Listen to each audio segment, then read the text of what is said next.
राज्य board flu Puri जिले में बार्ड फ्लू पिपिली परे आउ दुई स्थान में फ्लू आशंका।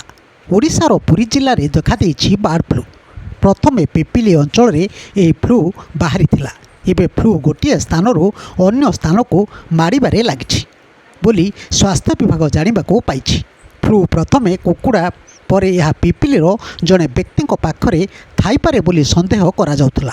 से नहीं स्वास्थ्य विभाग में तत्परता देखा देथिला। तेबे इन्फ्लुएंजा बोली जनापड़ा पर विभाग को आश्वस्ति मिली। तेबे H5N1 भाइरस बार्ड फ्लू कराई थाए। ये भाइरस संक्रमित व्यक्ति अन्य जनक संस्पर्श में आसिले ताहा माड़ी चले। तेणु यह चिंताजनक विषय होइतिबारु स्वास्थ्य विभाग यह उपर तीक्ष्ण नजर रखिछि। प्रथमे पिपिली रे कुकुड़ा चियाँ हजार हजार संख्या मरीजा पर एवं जिलार डेलांग और निमापड़ा को डेईछि बोली विभाग पक्षर जनापड़ी।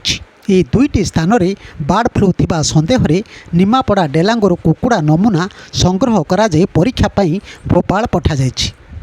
सरकारी केन्द्र में 3484 नमूनार परीक्षा जारी रही। पिपिली अंचल में लोकों मध्य ज्वर काश और थंडा व्यापारे लगी। लोकों को सचेतन करने को प्रशासन पक्षर चेष्टा जारी रही। सत्यवादी में 14,787 और पिपिली में 14,124 कुकुड़ा संक्रमित अंचल RRT मारिले। पिपिली में बार्ड फ्लू अणायत कलानी। फार्म निकट को रैपिड रेस्पॉन्स टीम आउ जाऊना। कुकुड़ा मले चाषी निजे माटी रे पोतुछंती। अंचल में हजार हजार कुकुड़ा मरी जाउथिबारु चाषी मला कुकुड़ा को नाल नर्दमा केनाल को फोपाड़ी देउथिबा जଣା पड़िछि। अन्य पटरे प्रशासन पक्षर कुकुड़ा चियाँ मरा अभियान आरंभ होइतिबा जଣା पड़िछि।